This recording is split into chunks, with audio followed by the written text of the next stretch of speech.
Bonjour et bienvenue au sein du podcast Où ça mène quand on s'aime, celui qui donne la parole aux conjoints d'agriculteurs. Elles sont femmes de céréaliers, d'éleveurs, de viticulteurs, en bio, en conventionnel, en raisonné. Elles viennent de toute la France. Certaines sont tombées dans l'agriculture toutes petites, d'autres la découvrent jour après jour. Elles jonglent entre la ferme, la famille, leur métier et portent une force incroyable. Moi c'est Marion et avec ce podcast, j'espère que certaines d'entre vous se reconnaîtront dans leurs propos, trouveront des conseils, des échos à leur vie, prendront peut-être un peu de recul, trouveront du soutien, ou simplement verront une mise en lumière de ce qui se vit, souvent dans l'ombre, au cœur des fermes. Ici, c'est de la good vibes, de la sororité, du partage, et un vrai souffle de girl power en agriculture. Alors, à votre avis, où ça mène quand on s'aime ? Ce soir, on se retrouve pour un épisode un peu particulier de mon podcast. J'ai réuni 5 filles d'agriculteurs, 5 parcours différents, pour parler de ce lien si fort qu'on entretient avec la terre, même quand on la quitte. Être fille d'agriculteur, c'est une identité qui nous marque, parfois qui nous définit, parfois qu'on cherche à dépasser. Bienvenue à toutes et à tous dans Paille et Paillettes, un format d'épisode hors série de mon podcast. Suite à nos échanges, j'avais envie d'aller un peu plus loin que les témoignages individuels, de créer un espace d'échange collectif, une table ronde, où plusieurs voix se répondent, se complètent, parfois se contredisent. L'idée, c'est d'aborder ensemble différents aspects de la vie des femmes dans le monde agricole, à travers leurs regards, leur expérience, leurs émotions. Ce soir, on commence avec les filles d'agriculteurs, celles qui ont grandi dans une ferme ou à côté, qui en sont peut-être parties ou restées, et qui y reviennent autrement. Et puis, dans les prochains hors-série, on parlera aussi d'amitié en ruralité et de travailler en couple sur une exploitation, par exemple. Des sujets du quotidien, mais qui racontent beaucoup de ce que c'est aujourd'hui d'être une femme dans ou autour du monde agricole. C'est ça, Paille et Paillettes, un espace pour parler du monde agricole autrement, avec du vrai, du vécu, du sensible et un peu de paillettes aussi. Pour cette première, j'ai ce soir avec moi 5 femmes, 5 parcours très différents, mais elles ont toutes un point commun.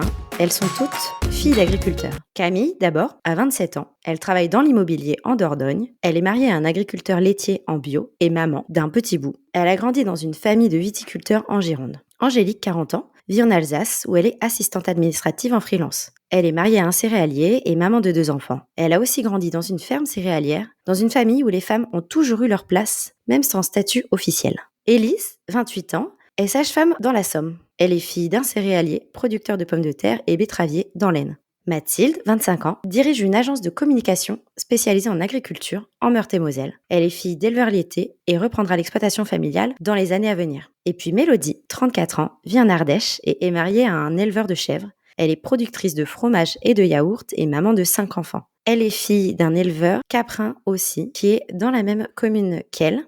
On peut dire qu'elle est restée fidèle à ses racines, tout en inventant sa propre voie. Leurs parcours sont très différents, et c'est ce qui rend la conversation de ce soir si intéressante, entre attachement, liberté, transmission et choix de vie.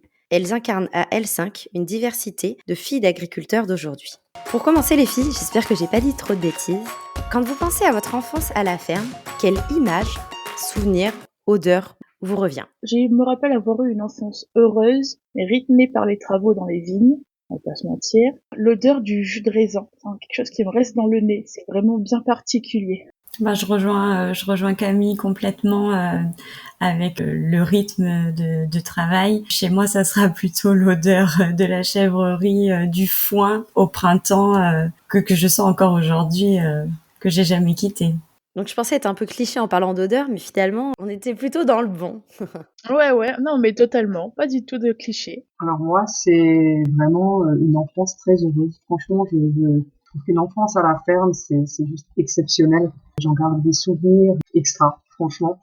Et puis une odeur, moi, qui m'a toujours, enfin qu'aujourd'hui encore j'adore, c'est le foin fraîchement coupé, quoi. Et ça, c'est, je crois, la meilleure odeur qui soit. Moi, j'ai pas de souvenir d'odeur particulière, mais oui, une enfance heureuse. Après, nous, on n'habitait pas sur l'exploitation, donc c'était plutôt le loisir du samedi, du dimanche que d'y être baigné en permanence. Mais oui, j'ai adoré ça. Moi, c'était que du positif étant petite. Donc là, vous parliez donc de joie. Qu'est-ce qui était beau et qu'est-ce qui a été plus difficile dans cette enfance à la ferme ? Moi, je dirais, quand tu parlais de souvenirs, moi, j'ai tout de suite pensé, oui, à une enfance heureuse, mais quand même des difficultés. Effectivement, le fait de travailler, quand même, c'est dur. Même si on est enfant, enfin moi personnellement, j'ai toujours été mis au charbon, hein, clairement. Et ce qui était vraiment dur, en tout cas moi quand j'étais enfant, c'était d'être confronté à la mort, pour ma part des vaches, des veaux, etc.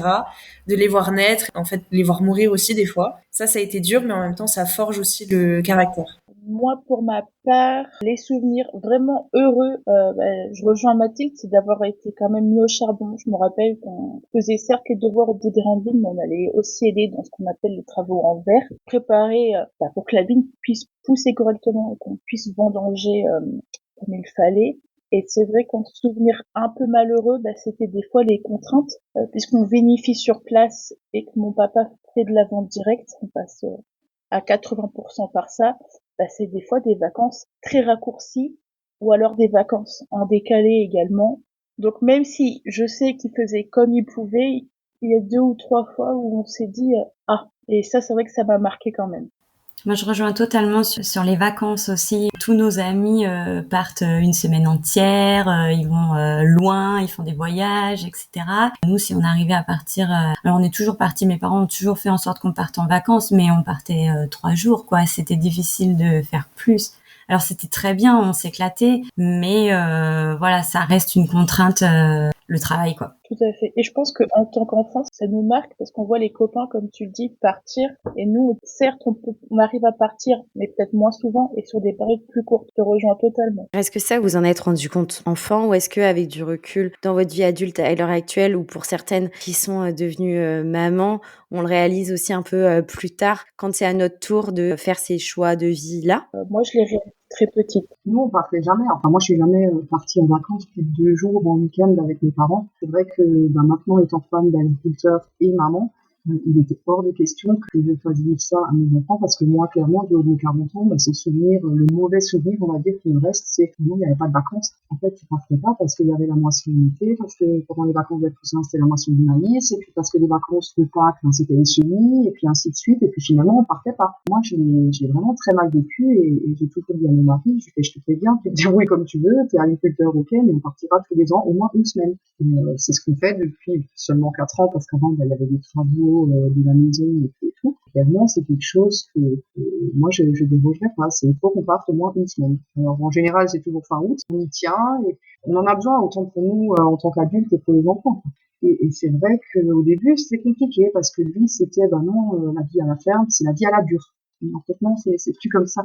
Et j'ai réussi, il y a 4-5 ans, à lui faire changer d'avis parce que du coup, quand on est parti la première année, sur le chemin du retour, je me souviendrai toujours, il a dit non, mais ça, il faut qu'on fasse tous les ans. C'est clair, il faudra qu'on parte tous les ans. Il en a vu les bénéfices. Oui, le sourire des enfants, la joie des enfants, même s'ils adorent la vie à la ferme, t'es obligé de couper quand même et de voir autre chose. C'est une question de mentalité aussi, je pense, hein, franchement, tous les parents n'ont pas à l'esprit de partir en vacances. Moi, j'ai jamais vu mes parents partir ensemble. On est déjà partis en vacances avec ma mère, mais mon père n'était jamais parti réellement en vacances, même un week-end. Et là, pour la première fois cette année, je suis très contente parce que j'ai réussi à les faire partir en vacances. Ils sont partis 4 jours, c'est pas grand-chose. Mon père m'a fait confiance pour gérer la ferme, etc. Et ça leur a fait du bien. Et un peu pareil que ton mari Angélique, mon père, il s'est rendu compte de ce que c'était que de partir en vacances. Et franchement, je pense qu'ils repartiront dans les prochaines années. Trop bien, ouais, trop chouette. Nous, on avait un petit peu le privilège qu'il n'y ait pas d'élevage sur l'exploitation, ce qui laissait quand même plus de possibilités. Alors, on partait pas 3 semaines l'été non plus, mais c'était toujours une semaine début juillet. C'était incompressible. De temps en temps, rarement, mais de temps en temps, le ski. Mais c'est vrai que, oui, mes parents, ils ont toujours fait en sorte qu'on se dégage un petit peu de temps pour les vacances, sans trop de difficultés. Ouais, je pense que c'était important pour ta maman aussi. Oui, ma maman, elle est pas du tout sur l'exploitation. Elle se sent même très peu concernée par ce sujet. Oui, c'était leur projet commun. On tenait plus à cœur à ma maman, mais même mon papa était content de couper. Il était content de rentrer aussi au bout d'une semaine, hein, mais il était content de couper. Ok, donc on parlait un peu des femmes. Quelle place avaient les filles ou femmes dans les fermes dans lesquelles vous avez grandi? Alors moi, les femmes, elles ont toujours eu une place assez important. Dans la ferme, mon arrière-grand-mère a su gérer l'exploitation quand mon arrière-grand-père est parti à la guerre, parce qu'on était sur la guerre 39-45. C'est ce qu'on appelait une maîtresse femme, quoi. Elle dirigeait les ouvriers d'une main de fer. Ma grand-mère en a hérité, elle avait un sacré caractère. Et d'ailleurs, ma grand-mère a travaillé jusqu'à ce que sa maladie l'en empêche. Elle est restée très longtemps. Ma maman, elle est pas du tout viticultrice. Alors par contre, elle allait aider pendant les vendanges ou même sur de la communication. Et ma sœur comme moi, on suivait le mouvement, clairement. Voilà, donc il y a toujours eu une place pour les femmes. Mon père a jamais fait de différence. Je pense qu'on aurait été des garçons, on aurait été traités exactement de la même manière.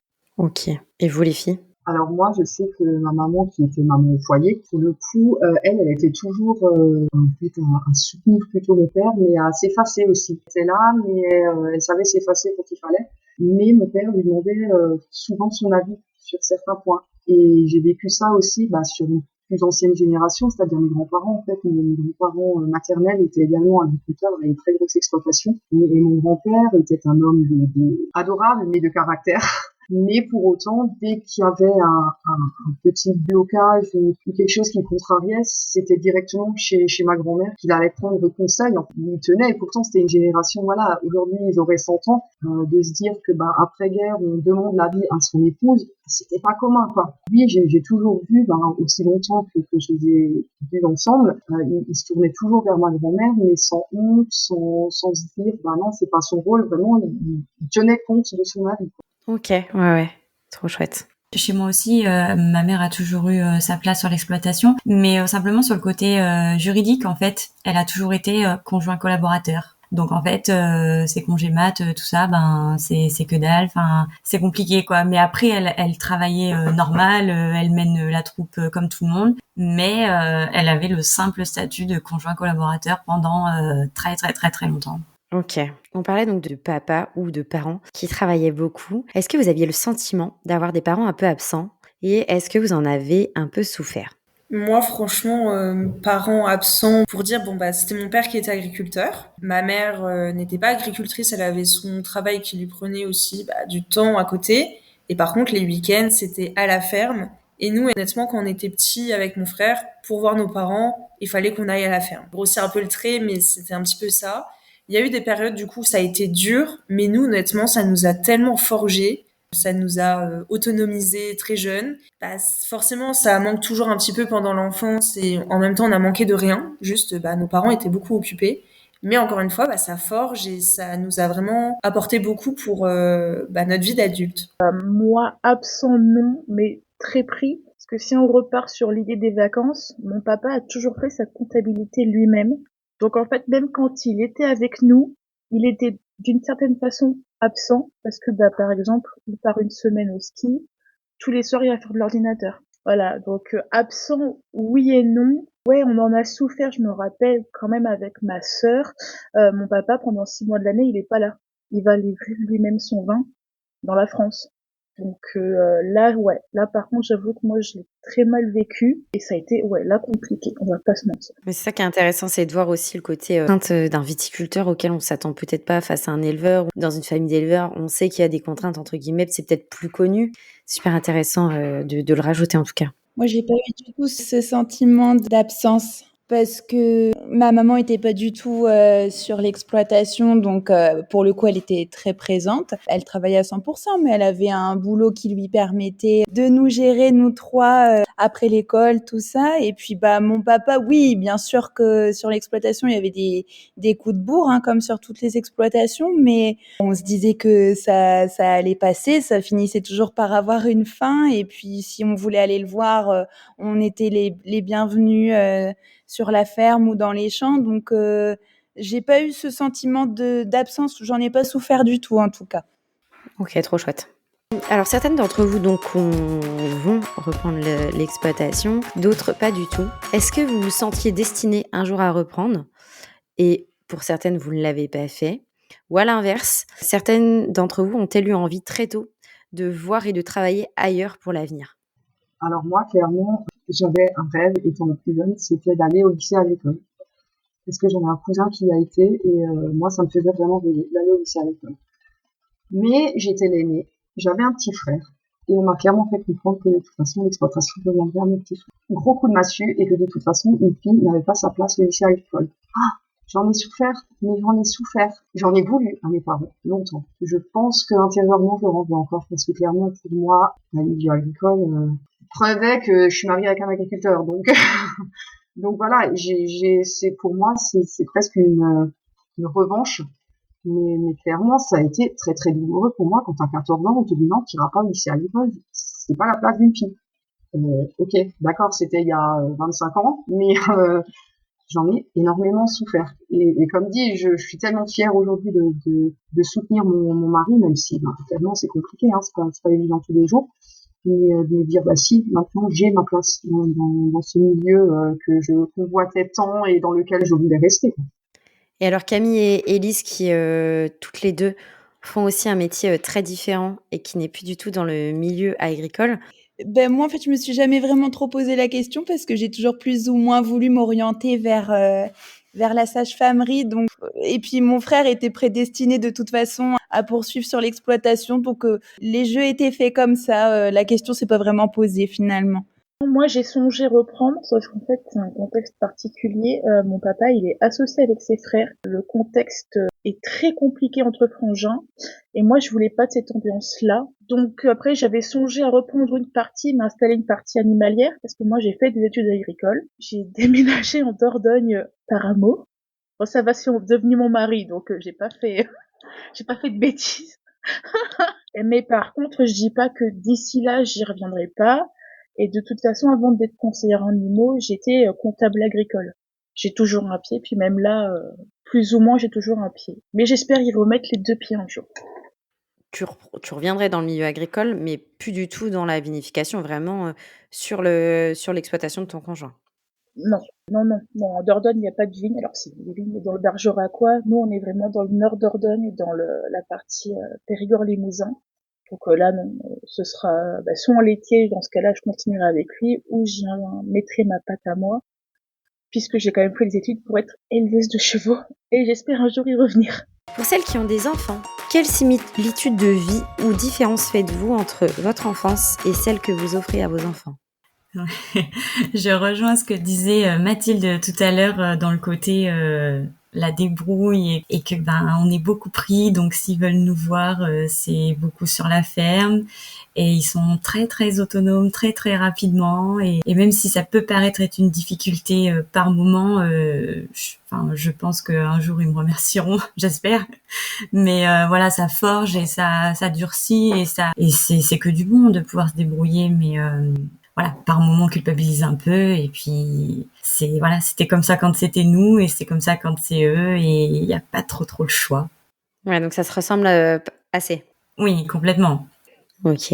Angélique ? Oui, c'est vrai que je trouve que oui, ils sont plus débrouillards, ils savent des choses, ils font des choses. Moi, je vois mon fils, alors toujours avec la surveillance de papa. Il laboure, il m'aide à semer. J'ai mon fils à 8 ans et demi.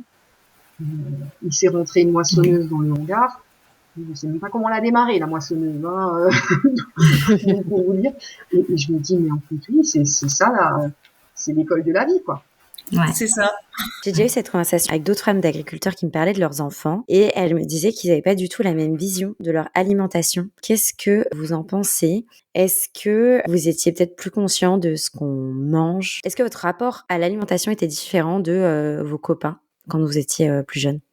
Carrément, carrément. Et même, je le vois avec ma fille. Sur la viande, elle sait très bien que l'hygiéniste qu'on voit à côté de la maison, il y en a une, c'est pour finir dans l'assiette. Elle en est totalement consciente, on lui a bien expliqué.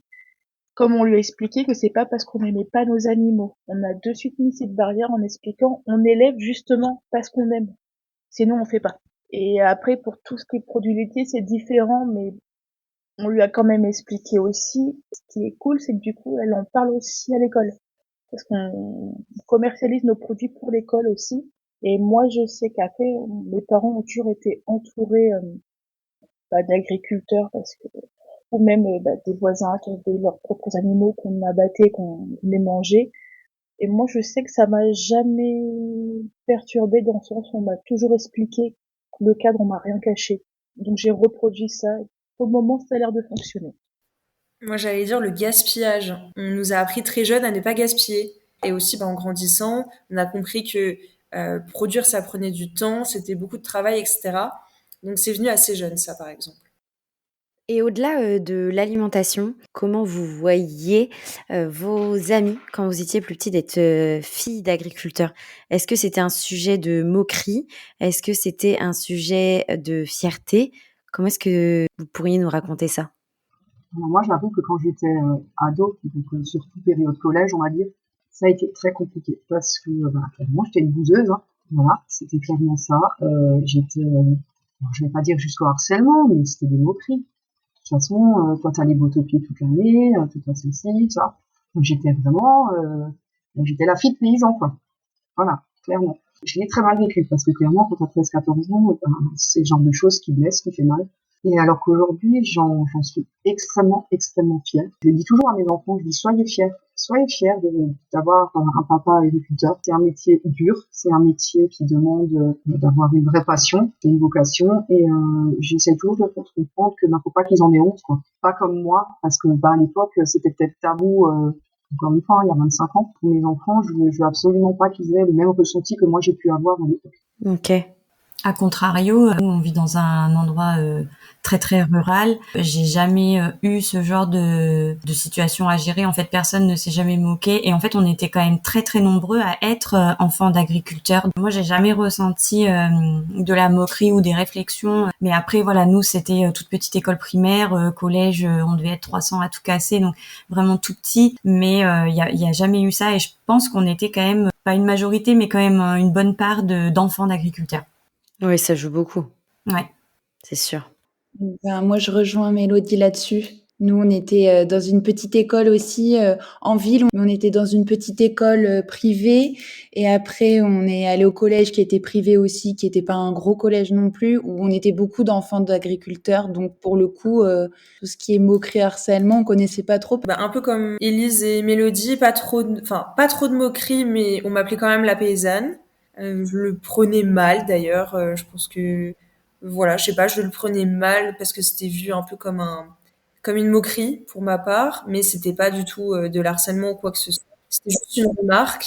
Et par contre, à contrario, donc les autres enfants, moi, il y avait aussi d'autres filles d'agriculteurs, mais aucune ne voulait reprendre la ferme. J'étais un peu la seule ovni qui était persuadée depuis ses 8 ans qu'elle voulait devenir agricultrice. OK, et tu sais pourquoi les autres, ne souhaitaient pas? Eh bien, une fille n'est pas forcément poussée à reprendre une exploitation. Moi, mon père, voilà, a quand même honnêtement toujours voulu que moi et mon frère on reprenne la ferme, etc. À la base, il avait misé que sur mon frère et s'est dit, quand même, il aura peut-être besoin d'aide, donc ça serait bien que Mathilde l'aide aussi. Il nous a un peu mis dans cette idée-là, mais c'est pas du tout pour ça que j'ai voulu être agricultrice. C'est parce que moi, voilà, je dis toujours que je suis tombée dans le temps calé quand j'étais petite, que j'ai été prise de passion pour les vaches laitières, pour les céréales, etc. Mais je pense que les autres filles, potentiellement, leurs parents n'avaient même pas en tête qu'elles pouvaient être agricultrices. Du coup, elles-mêmes ne se disaient pas que c'était possible. Et autant mon père me poussait, autant par exemple ma grand-mère qui a été agricultrice, qui a vécu le truc de A à Z, elle me dissuadait, et mes tantes aussi d'ailleurs, me disaient « Non mais Mathilde, tu sais, c'est un métier qui est dur, surtout pour une fille. » En grandissant, elles ont compris que je ne lâcherais pas l'idée. Elles commencent à comprendre que je reprendrai. D'ailleurs, mon frère ne reprendra pas la ferme. Donc je pense que oui, c'est pour ça que mes camarades de collège notamment ne souhaitaient pas forcément reprendre. Et sur ce côté donc choix de vie, professionnelle, comment ont réagi vos parents pour celles qui ont décidé de quitter ce milieu agricole et d'aller travailler, dans un tout autre domaine? Et aussi pour, Mélodie qui dit: «Bah, je vais faire la même chose mais je vais, lancer une transformation, je vais, diversifier une ferme qui ressemblait à la tienne, papa». Comment est-ce que vos parents ont réagi à ces choix professionnels? Je réagis tout de suite en disant que moi déjà j'étais partie en études commerciales et dans la banque. J'ai travaillé dans la banque avant de m'installer. À ce moment-là, mes parents étaient très très fiers de moi parce que ma mère, elle nous a toujours dissuadé, mes sœurs et moi, de reprendre l'exploitation parce que c'était dur par rapport à l'astreinte de la traite. Tout ça, c'était pas une vie qu'elle voulait pour nous. Et en fait, moi, quand j'ai décidé de revenir du coup sur l'exploitation de mon conjoint et pas sur la leur, ça s'est bien passé, mais j'ai quand même tout un mélange de sensations. Je pense qu'ils ont été un peu déçus parce que je l'ai pas fait avec eux. À la fois, ils avaient certainement peur parce que ils savent la difficulté du métier. Donc, c'était un peu compliqué. Je sais qu'une personne qui travaillait beaucoup avec mon père m'avait dit ah ben quand tu travaillais à la banque, il était très fier de toi. Oui, voilà, mais du coup, maintenant, ça serait bien qu'il soit aussi. Et en fait, maintenant, que ça fait 10 ans que je suis installée et je pense qu'ils sont fiers de moi, mes parents. Mais c'est compliqué ils voyaient pas ça pour nous, pour mes sœurs non plus. Ils avaient pas forcément envie, mais je pense qu'au fond, mon père, il aurait aimé qu'on reprenne. Mais voilà, ça s'est fait comme ça, c'est fait. Et je pense qu'aujourd'hui, ils sont quand même contents du projet que j'ai réalisé. Et sur ce même sujet, Mathilde, du coup, d'être fille d'un éleveur laitier, est-ce qu'il a eu des craintes? Est-ce que finalement, ton installation se fait dans une période où on est quand même un peu plus sûr sur l'avenir par rapport au lait, etc., qu'il y a quelques années? Je sais que dans les témoignages de femmes d'agriculteurs que j'ai fait dans certains épisodes précédents, il y avait Léa qui voulait reprendre la ferme. Son père aurait aimé, mais il voulait pas qu'elle s'installe parce qu'il avait peur pour elle, en fait. Moi, je pense que mon père, il a surtout peur que l'héritage familial parte. Et moi, c'est quelque chose, et mon frère aussi d'ailleurs, pour nous, c'est un peu impensable, mais c'est honnêtement pas du tout pour ça que ça fait partie quand même des raisons, on va pas se mentir. J'ai pas envie que ce soit la raison qui fasse déjà que moi, j'ai envie de m'installer.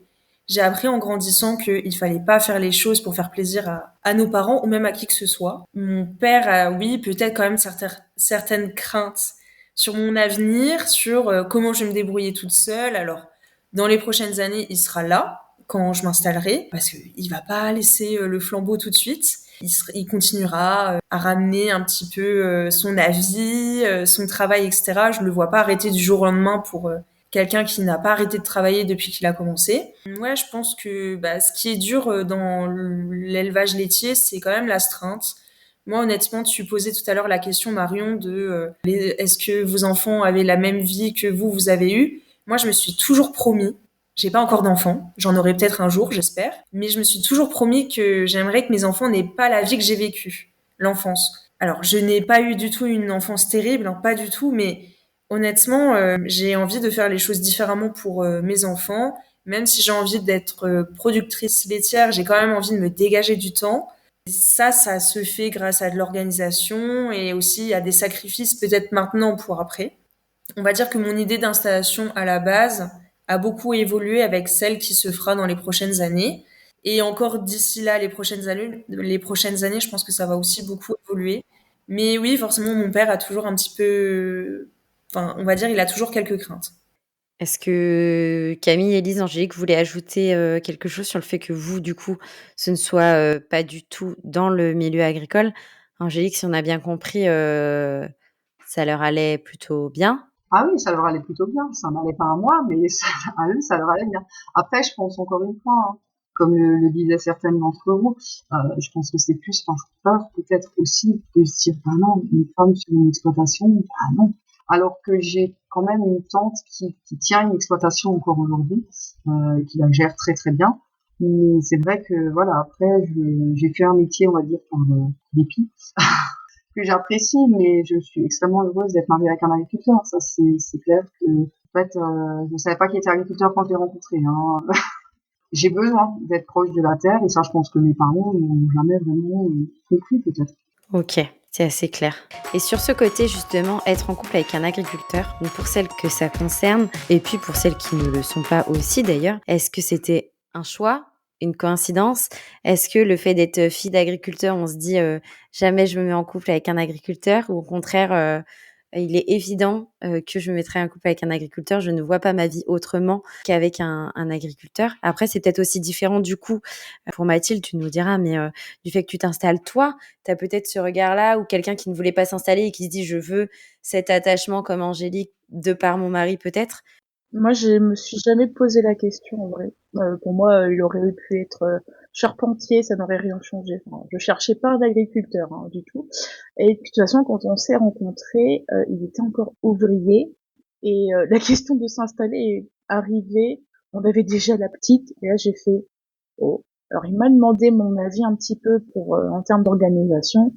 je défonce évidemment. Je ne voyais pas le bloquer dans son projet, ça aurait été très égoïste aussi. C'était son envie. Il a eu beaucoup de doutes, je l'ai bien poussé aux fesses aussi, parce que je rejoins Angélique, moi je ressens toujours cet appel de la terre. Je pense que ça c'est quelque chose d'assez ancré dans mes entrailles. Et c'est pour ça que l'idée ne m'abandonne pas non plus. Tu vois, on parlait tout à l'heure donc des parents qui voulaient qu'on s'installe ou pas. Moi, quand je leur ai dit que je partais en études agricoles, ma mère, elle a flippé. Alors, elle a pas fait d'histoire ou quoi, mais elle a flippé. Elle m'a dit, mais comment tu vas vivre, ma fille? Avec quel salaire? Avec quelles conditions? Ta vie de famille et compagnie? Mon père a été beaucoup plus discret, dans le sens où, avec mon papa, on a des échanges qui sont relativement toujours très sérieux. On parle du travail, parce que j'ai quand même une influence sur beaucoup de choses à l'heure actuelle. S'il s'est inquiété, lui, il me l'a jamais dit. Et quand j'ai fait, je sors avec un ouvrier agricole, moi, je l'ai vu sourire. Il a dû se dire, l'appel de la terre est là. Et quand on lui a dit que du coup, Clément s'installait et que moi, j'étais complètement OK. Autant ma maman, à l'heure actuelle, elle doit se dire, cool, elle a oublié cette idée. Mon père, je pense qu'il a pas oublié, lui. Il doit se dire, oui, oui, tu vas voir dans quelques années. Donc tu penses que ça change quelque chose aussi peut-être de savoir déjà ce que c'est? Ouais. Est-ce que ça facilite le choix de faire sa vie avec un agriculteur? Alors je dirais oui et non, parce que si on prend l'exemple par exemple de l'ancienne conjointe de mon mari, elle était aussi fille d'agriculteur et en tant que juste ouvrier, elle l'a très mal vécu. Et c'est vrai que Clément, quand on s'est mis ensemble, c'est un peu interrogé en se disant moi je lui ai dit écoute, ça va très bien de toute façon. Enfin, j'ai toujours travaillé dans l'agricole. Mon père est viticulteur. Je dis je sais dans quoi je m'embarque. Si ça me plaisait pas, on n'entamerait pas du sérieux. Je pense que ça m'a aidé à me préparer aussi, et le fait d'en discuter beaucoup, parce que même quelqu'un qui n'est pas issu du milieu agricole, je pense qu'elle peut se mettre en couple avec un agriculteur, mais avec beaucoup de communication pour dire écoute, là il y a des impératifs, écoute, en fait c'est comme ça, moi je peux me dégager du temps à ce moment-là, il va falloir qu'on trouve notre roulement en fait. Moi, j'ai découvert tout ça, donc c'est aussi tout le sujet et le fruit de cette discussion. Fallait bien qu'à un moment donné, même si ce soir c'est des filles d'agriculteurs, qu'on parle aussi un peu de ça, bien sûr. Moi, j'ai pas eu l'appel de la terre du tout parce que Max, il est pas du tout issu du milieu agricole et il ne travaille pas non plus dans le milieu agricole. Je vis quand même la contrainte de ses horaires très intensifs parce que il reprend l'entreprise familiale. Donc, en fait, c'est pareil, je le vois pas beaucoup.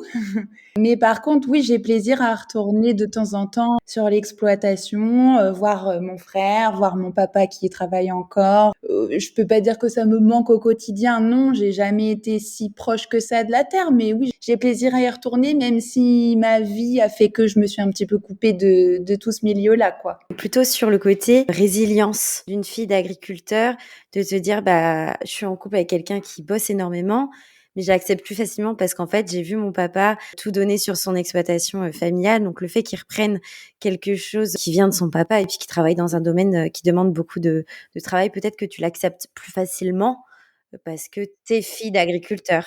On se conditionne. Ouais, ok. Je dis pas que je l'accepte, c'est pas évident tous les jours, mais on se conditionne, oui, on fait avec. Et du coup, pour vous répondre sur la partie croustillante, qui est la partie amoureuse, quand je veux devenir agricultrice... Tu n'es pas obligée de tout nous dévoiler, hein, Mathilde, t'inquiète pas. Je vais pas tout dévoiler. Moi, c'est un vrai sujet, franchement, qui m'a beaucoup fait réfléchir, etc., sur quel type de personne je veux. Enfin, je ne serai pas que agricultrice, parce que même quand je serai agricultrice, je vais cumuler, parce que je vais aussi garder l'agence qui s'appelle Jeune Pousse.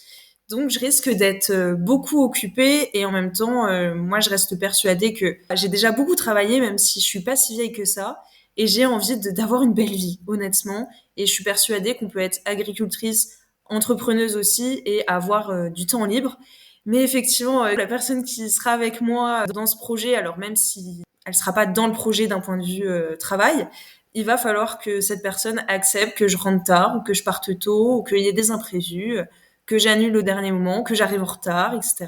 Donc ça, je pense que c'est hyper important de le souligner. Ça m'a fait rire, Marion, quand tu nous as envoyé les petites questions en amont en disant est-ce que vous êtes en couple avec un agriculteur? Moi, c'est un peu compliqué du coup, parce que ça voudrait dire qu'il doit vraiment pas être loin de chez moi. Je l'ai déjà été en étant plus jeune et bah je vous assure que même en étant avec un agriculteur, il comprend pas forcément le fait d'être beaucoup occupé. Enfin, c'est qu'une question de mentalité. Donc moi, je sais que je préfère être avec quelqu'un qui n'est pas forcément issu du milieu pour, bah, en fait, le soir, ne plus parler travail.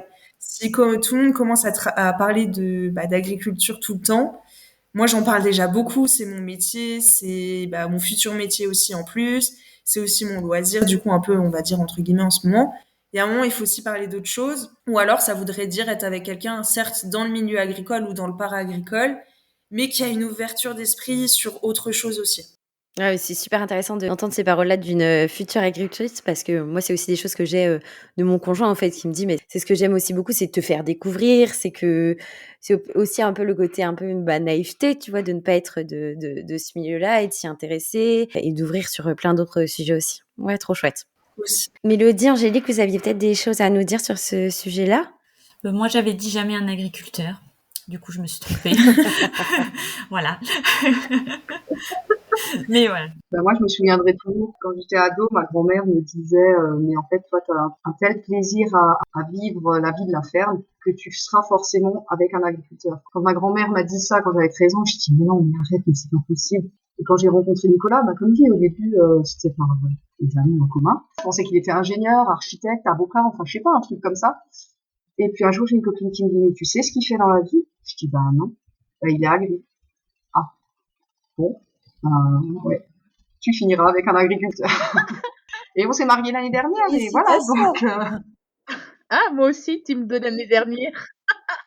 Donc, je le savais pas il y a 12 ans, mais maintenant, voilà. Je pense que voilà, c'était peut-être, je dis toujours un signe de ma grand-mère, et souvent je pensais, je me dis, mais en fait, elle avait tellement raison, quoi. Et pourtant, moi, du haut de mes 13 ans, je voulais pas y croire, mais voilà. Et Mélodie, toi, quand tu disais jamais un agriculteur, c'était pour quelle raison? Pour tout ce qui était les contraintes, après je connaissais que l'agriculture élevage et je voulais pas revivre ça. Et en fait, mon conjoint c'est quelqu'un que je connais depuis qu'on est tout petit et je sais très bien qu'il allait reprendre la ferme de ses parents, tout ça. Et c'était hors de question, moi, que je subisse encore les traites tôt le matin, tard le soir, le Noël où il faut attendre devant les cadeaux parce que il a pas fini son boulot. Ça, c'est vraiment le pire souvenir que j'ai à cause de l'élevage et je voulais pas revivre tout ça. Et voilà où on en est aujourd'hui, quoi. Il y a 5 enfants qui attendent devant les cadeaux. Ah mais c'est différent parce que tu as mené ton projet. C'est ça qui est vachement chouette, c'est que du coup, vous avez quand même une famille nombreuse et toi, tu as créé ton projet sur l'exploitation, etc. Oui, ah non, mais je suis très fière d'être revenue. Tu me posais la question il y a 20 ans, je t'aurais dit jamais un agriculteur. Ouais, ok. Vous avez toutes construit votre chemin à votre manière, mais il reste toujours cette question de transmission, de ce qu'on garde, de ce qu'on transforme, de ce qu'on voudrait laisser nous à notre tour. Qu'est-ce que vous avez gardé dans vos valeurs de cette éducation agricole? Moi, c'est la niaque. Franchement, mon père, ça me fait rire parce que on a un peu le même caractère avec mon père et j'ai l'impression que je le comprends de plus en plus. C'est quelqu'un de très stressé, de très vif. Bon, il vieillit, mais il est quand même très vif. Il est toujours dans le fait d'avancer, dans la niaque, etc. Et moi, je pense qu'il m'a vraiment inculqué ça. Et ma mère me fait rire parce qu'elle me dit, mais tu ressembles de plus en plus à ton père. Donc, je sais pas toujours comment je dois le prendre, mais je le prends quand même positivement parce que moi, je suis persuadée que c'est grâce à lui que j'ai réussi à me mettre à mon compte, que j'ai eu cette vision-là, etc. Et d'ailleurs, je suis très contente d'avoir été à mon compte avant de reprendre la ferme. Donc moi, c'est vraiment ça que je garderai. Tu me fais trop rire, Mathilde, parce que c'est exactement ça. Je me suis reconnue pile poil dans ce que tu viens de dire. Moi, je pense que c'est ça. Je pense que, et c'est ce qui m'a été transmis et que j'aimerais transmettre à ma fille, c'est cette volonté d'avoir toujours la niaque et se dire que même si on échoue, bah, on recommence, on continue. La vie, elle va pas s'arrêter. Et justement, l'échec fait partie de l'apprentissage et ça va nous permettre de passer outre ça. Totalement d'accord avec toi, Mathilde. Ma mère me fait exactement la même réflexion. Élise, peut-être aussi sur cette notion de travail, non? Tu as un métier qui est quand même aussi très prenant. Je sais pas ce que tu allais nous dire. La passion du métier, c'est la première chose que j'allais dire. Mon père est autant passionné par son exploitation que je le suis par mon métier. Ça, c'est clair et net. Et puis, j'allais dire aussi la débrouillardise. Je trouve que si on se pose une question, il va pas nous donner la réponse tout de suite, c'est trop facile. Il va nous pousser à réfléchir, à émettre des hypothèses. Ouais, je trouve que notre père, il nous a beaucoup inculqué ça. Ouais, la débrouillardise. Il a de l'or dans les mains, il a su nous transmettre ça. Nous, on a refait les travaux de notre maison quasiment tout seul à 100% l'année dernière. Bon, il nous a beaucoup aidé, mon papa, mais je veux dire, je me serais pas lancée dans ce projet-là si il avait pas été en soutien derrière et si il m'avait pas transmis cette fibre, ouais, d'essayer de faire soi-même, quoi, et d'y parvenir surtout. Est-ce que vous aviez d'autres choses à nous dire sur ce côté éducation à la ferme? Moi, je retiendrai surtout, j'ai toujours vu, alors ça c'était peut-être plutôt mes grands-parents, mais l'entraide agricole. Ça, c'est quelque chose qui m'a toujours beaucoup marqué. Même si, il y a aussi des tensions, hein. Clairement, tous les agris ne s'entendent pas. Il y a souvent des tensions sur des parcelles, sur des façons de faire. Enfin voilà, il y en a un qui est dans la mouise, tout le monde est là. Je l'ai vécu, enfin, à travers mon mari il y a 6 ans, tout le village était là. J'ai vu que oui, ça existait encore. Ce n'est pas que, quelque chose qui était vrai pendant les années 50. C'est encore vrai aujourd'hui. Et c'est vraiment ce que j'ai envie de transmettre à mes enfants, de me dire, soyez là. Alors pas seulement entre agris, mais pour les autres, rendez service. Alors sans toujours être la bonne poire non plus, mais je pense que cette entraide dans le milieu agricole, clairement, c'est quelque chose qui est quand même très puissant. Et tout à l'heure, on parlait donc de la place des femmes quand vous étiez enfant sur la ferme. Qu'est-ce que vous pensez de la place de la femme à l'heure actuelle, donc en tant que fille d'agriculteur, femme d'agriculteur ou agricultrice ou future agricultrice? Qu'est-ce que vous pensez de l'évolution, de la vision et de la place de la femme dans le milieu agricole? Alors moi, pour ma part, comme mon grand-père l'a fait à l'époque, mon mari me demande beaucoup des conseils, oui et non, mais il me demande souvent mon avis sur certains points. Après, il est agriculteur, mais il a également une entreprise de travaux agricoles. Donc ça veut dire moisson, ça veut dire préparation de sol, ça veut dire énormément de chantiers pour d'autres agriculteurs. Et souvent, il me pose des questions et c'est vrai qu'après, moi, je suis très impliquée, même si je ne suis pas agricultrice moi-même, mais c'est moi qui gère toute la partie administrative et de l'entreprise, de travaux agricoles et de l'exploitation. Et clairement, forcément, je suis obligée sans être agricultrice, je suis dedans quand même. Et voilà, il a cette fierté de dire, non, la paperasse, c'est pas moi, c'est ma femme, c'est elle qui gère tout. Donc, je pense que oui, les femmes dans le milieu agricole ont quand même une place, alors, qui a évolué, je sais pas, parce que moi, j'ai toujours vu dans ma famille les femmes avoir leur mot à dire, entre guillemets. Mais je pense clairement que il y a un commercial une fois qui a voulu vendre un tracteur à mon mari, pour la petite anecdote. Donc, l'affaire était presque signée. Le commercial se tourne vers moi et me demande ce que j'en pense. Donc, je lui réponds, voilà, c'est à mon mari de décider. Et là, il me dit, mais je m'adresse à vous parce que l'affaire est à 50% gagnée si j'ai la femme dans la poche. J'ai trouvé ça flatteur parce que je me suis dit, voilà, on tient compte de la parole des femmes, quoi. On voit de plus en plus de femmes sur les tracteurs qui conduisent des gros engins.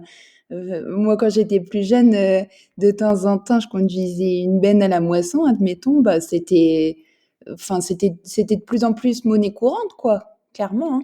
Oui, moi je rebondis là-dessus sur nous on a une salariée qui a toujours fait le travail enfin tous les travaux, le soin aux animaux, le tracteur, la mécanique, elle fait tout et c'est une fille et on a pris une apprentie cette année et c'est pareil hein, elle a attaqué en septembre et elle est dans les champs, dans les tracteurs et elle a tout juste 18 ans et elle est hyper à l'aise. Moi, je trouve que l'image sur les femmes, elle a changé. Déjà, quelle différence ça fait honnêtement d'être une fille dans une ferme. On va pas se mentir, c'est la force physique, mais du coup, il faut qu'on soit beaucoup plus smart et intelligente. Moi, combien de fois il y a une porte que je n'arrive pas à ouvrir parce qu'elle est lourde ou quelque chose que je n'arrive pas à porter, ou etc.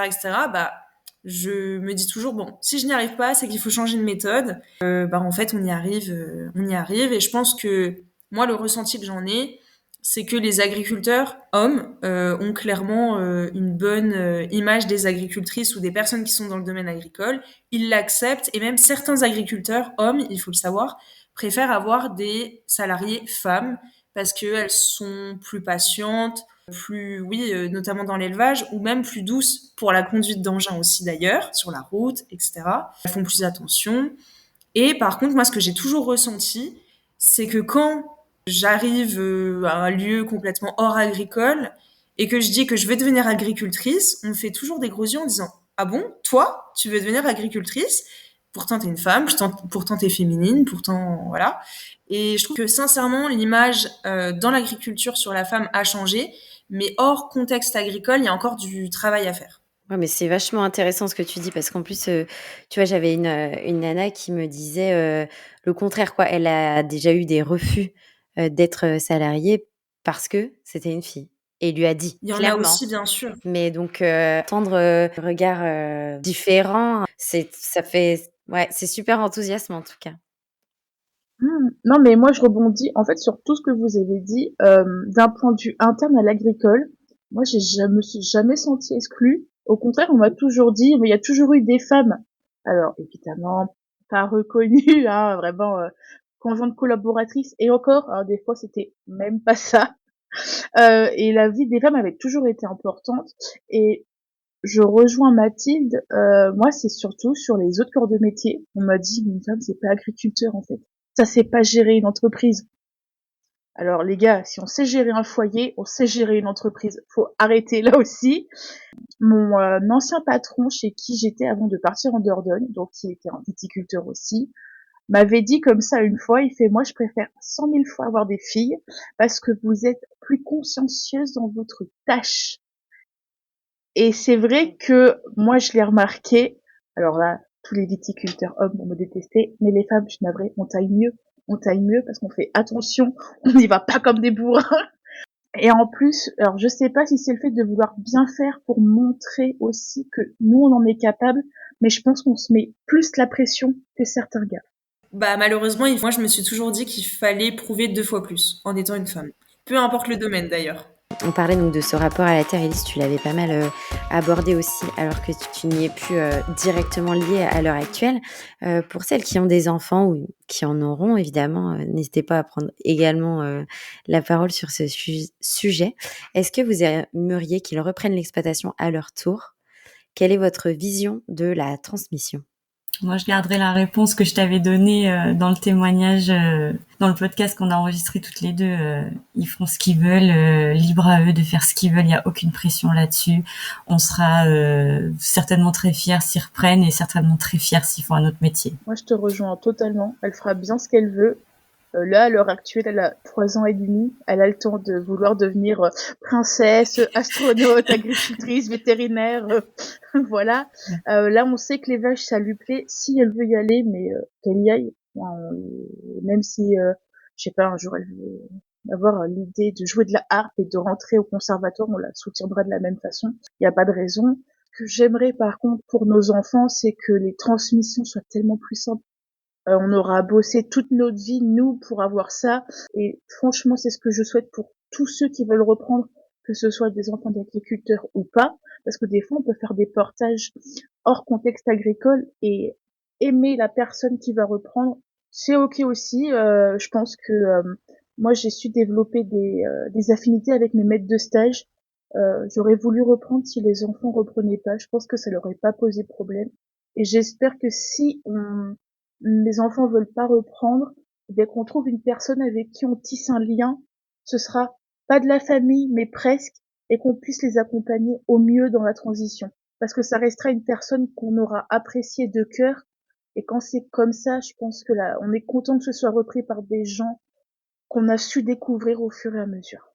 Je rejoins ce que Mélodie et Camille disaient. Ils feront bien ce qu'ils veulent. De toute façon, on sera fiers d'eux. Mais je sais et je pense que mon fils, du haut de ses 8 ans et demi, déjà, il est complètement piqué. Enfin, lui, l'agriculture, c'est la vie. L'école, ça sert à rien. Sauf que ça, il faut encore qu'il l'apprenne. Parce qu'être agri aujourd'hui, c'est pas comme il y a 50 ans, encore une fois. Alors oui, ce sera une fierté s'il reprend, clairement. Mais ça sera tout autant une fierté s'il fera autre chose. Après, je pense que, comme disait Camille, si c'est une personne de laquelle on est très proche qui reprend, ben c'est tout aussi important. Mais voilà, moi, ma fille, elle me dit souvent, je veux pas être agricultrice, mais je vais peut-être laisser un pied dedans. Je sais pas trop ce que je vais faire. Je lui dis d'accord. Mais mon fils, lui, clairement, c'est agriculteur, c'est non négociable. Il veut déjà réserver sa place au lycée agricole. Enfin voilà, c'est. Alors peut-être qu'il y en a déjà plein qui m'ont dit que ça risque de changer. Ok. Mais quand on le voit, j'y crois pas. Moi, j'ai trop aimé ce qu'elle a dit, Camille, effectivement. Moi, j'ai un peu la même. Enfin, en fait, je trouve que c'est un peu tôt parce que je n'ai pas d'enfant, je suis pas encore installée, mais je me suis toujours dit que jamais je forcerais mes enfants à faire quoi que ce soit. Il faut pas projeter notre vie sur des enfants, ça c'est mon avis général. Le plus important, c'est qu'ils soient heureux. C'est cliché de dire ça, mais c'est quand même, moi, c'est mon but de vie. Donc ça sera, enfin, j'espère que mes enfants seront heureux aussi. Et par contre, oui, ça fait toujours mal au cœur de voir la ferme partir. Et je trouve que c'est une très bonne idée de se dire, bah, potentiellement, effectivement, faire une transmission avec quelqu'un qu'on apprécie réellement, l'aider, l'accompagner. Et puis, bah, en fait, tout bêtement, quand on sera dans nos vieux jours, on pourra quand même passer sur la ferme, etc. Enfin voilà, que ça, il y a la famille et puis il y a aussi les personnes qui deviennent des membres à part entière de la famille. Et je pense que ça, c'est aussi un changement de mentalité global. De toute façon, ça n'est pas que lié au monde agricole, mais de se dire, bah, ils ne seront pas contraints de faire tel ou tel métier. Même si sur le regard agricole, il y a aussi peut-être le fait de connaître les contraintes et les joies du métier à l'avance. Et donc, être beaucoup plus lucide sur ça, même si c'est un métier qui change et qui évolue très vite aussi. Ok. Alors du coup, vous représentez toutes des facettes de ce qui est aujourd'hui le monde agricole, multiple, féminin, complexe, passionné. Si on regarde vers l'avenir, si vous pouviez adresser un message aux jeunes filles qui grandissent aujourd'hui dans une ferme, qu'est-ce que vous leur diriez ? De faire leur place. Il n'y a aucune honte à être une fille à l'heure actuelle. Et clairement de pas lâcher l'affaire, que si elles ont envie d'y aller, bah qu'elles y aillent. Il y a plein de gens qui vont leur dire ah mais t'y arriveras pas. Bah les écoutez pas, ils sont pas à votre place, ils savent pas de quoi vous êtes capable. Foncez, foncez, échouez puis relevez-vous et refoncez parce que dans tous les cas vous serez forcément fiers d'avoir fait ce que vous avez fait. Vaut mieux avoir quelques échecs et réussir que regretter toute sa vie. On peut plus rien dire après. Moi, je dirais qu'une femme est une fille qui voudrait faire sa place, ben, elle a tout autant de possibilités et de droits de le faire qu'un garçon. Il n'y a pas de raison. Moi, je dis souvent, hein, moi j'ai ma tante qui a à l'âge de 16 ans pris l'exploitation familiale. Mon grand-père voulait absolument un fils, il a eu 5 filles. Et il s'est dit, bon, bah, c'est fichu, je vais devoir vendre l'exploit. Et en fait, une de mes tantes a repris. Et du haut de ses 65 ans, elle gère encore son exploitation. Et elle a eu besoin de personne, hein, parce que, bon, là, malheureusement, elle est restée célibataire toute sa vie. Mais elle dit toujours, je l'ai fait à la force de mes bras, à la force de mon mental. Et j'y suis arrivée. Donc, si moi j'y suis arrivée, il y en a d'autres qui y arriveront. Et c'est pas parce qu'on est une femme qu'on ne peut pas. Et que surtout, personne n'a le droit de vous dire que non, vous n'y arriverez pas, quoi. Et tu vois, moi qui suis pas du tout du milieu agricole, c'est quelque chose que je me dis aussi pour plus tard, donc j'ai une fille et un petit garçon juste derrière. Je me dis, j'ai hâte de voir ce que vont me dire les gens. Est-ce qu'ils vont me dire alors il reprend ou pas? Et de casser un peu ce côté-là. J'en rigolais déjà en fait quand j'avais que Clarence où je disais, et ben voilà, la future patronne de la ferme. Ouais, j'ai déjà fait cette blague-là tout au début et tout, mais j'ai hâte de voir en fait les regards qu'il y aura là-dessus et si vraiment il y aura des personnes qui me diront ça ou si en fait, il y aura même plus besoin de casser ces clichés-là parce que ça se sera fait aussi avec le changement de mentalité, l'ouverture d'esprit sur ça qui, moi, je trouve, se voit et vraiment se ressent en tout cas au quotidien là-dessus. Mais j'ai hâte de voir en tout cas, ouais. Peut-être par mon côté un peu provoque aussi, mais j'ai hâte de voir ce que ça donnera, ouais. En fait, c'est ça, c'est qu'il faut pas se mettre à la place qu'on nous donne. Il faut prendre celle qu'on a envie de prendre, et c'est totalement ça. Enfin, comme je disais, bah, mon père, je pense qu'il avait un peu plus misé sur mon frère au préalable, et en fait, il s'est rendu compte que bah non, ça serait sûrement moi qui reprendrais plus tard. Mais les autres, c'est pareil, et même dans les tics de langage, enfin, dans les habitudes de langage qu'on peut avoir, dire ah bah est-ce qu'il a un fils? Est-ce qu'il a un fils dans ce qui signifie est-ce qu'il y aura quelqu'un qui reprendra derrière? Et moi, à chaque fois, je reprends mon père ou même d'autres personnes et je dis mais attends, une fille peut aussi reprendre, voilà. Et c'est vrai que ça c'est important. Pour conclure cet échange tout ensemble, je vous propose un dernier petit tour de table final. Pourriez-vous chacune me donner un mot, une image ou une émotion qui résume votre lien à l'agriculture aujourd'hui ? La fierté pour moi. Moi, ce sera l'amour. L'amour de tout, l'amour de mes parents. Voilà, hein, même si on n'a pas eu des moments faciles, vu que mon papa avait des contraintes, ce que je retiens, c'est clairement l'amour. Déjà du foyer, l'amour de la terre et l'amour, du coup, avec mon mari qui est agriculteur et de ma fille. Pour moi, c'est vraiment une continuité. C'est l'amour, en fait, le lien avec tout ça. La passion pour moi. Moi, je vais pas être très originale, mais je vais dire comme Élise parce que c'est vraiment une fierté. Moi, je suis fière de dire que, oui, j'ai besoin d'entendre le bruit d'un tracteur tous les jours. Oui, j'ai besoin d'aller voir les vaches de mon voisin tous les jours parce que oui, c'est une fierté et je pense que, voilà, l'agriculture a encore de beaux jours devant elle et on ne peut qu'être fier de faire partie de ce milieu-là. Moi, je voulais dire comme Mélodie, je voulais dire passion, et je me suis dit, je suis sûre qu'il y en aura une qui va dire passion. Et donc, du coup, en même temps, j'ai réfléchi plutôt à ambition. Moi, ce qui m'a mis dans l'agriculture, c'est la passion. Mais je pense il faut quand même être terre à terre. Et en fait, on le voit de plus en plus. Les personnes qui s'installent sur des exploitations agricoles, ce sont des chefs d'entreprise. Ils sont terre à terre sur les chiffres, etc. On peut pas être bénévole, honnêtement. C'est pas viable sur le long terme, ni vivable. Et du coup, oui, moi, je dirais ambition parce que je pense que l'agriculture a de beaux jours devant elle, ou en tout cas la nouvelle génération qui arrive, et même les personnes actuelles. En fait, il y a tellement de choses qui ont changé que, ouais, ambition, ça me parle bien. Trop chouette. Merci à toutes pour vos voix et vos histoires. Ce soir, on a vu qu'être fille d'agriculteur, c'est une histoire de vie, de choix et surtout de liens. Ce soir, on a ouvert la série Paille et Paillettes avec un premier épisode consacré aux filles d'agriculteurs. Cette table ronde, c'est aussi l'esprit du podcast, donner la parole à celles qu'on entend peu, mais qui font vivre à leur manière le monde agricole. Et puis Paille et Paillettes, ce n'est qu'un début. Je vous prépare plein d'autres tables rondes sur différents thèmes dans les prochains hors-série. Merci à vous qui nous écoutez. N'hésitez pas à découvrir les épisodes de témoignages de femmes d'agriculteurs et à suivre le projet du podcast sur les réseaux sociaux. À bientôt. Et pour suivre l'aventure au quotidien, retrouvez-moi sur les réseaux sociaux et surtout sur Instagram où je suis très active. N'hésitez pas à vous abonner, liker, partager. C'est grâce à vous que ce projet prend forme et qu'il peut continuer à grandir. Et mesdames, si vous avez envie de raconter votre histoire, rejoignez-moi dans un prochain épisode. À bientôt!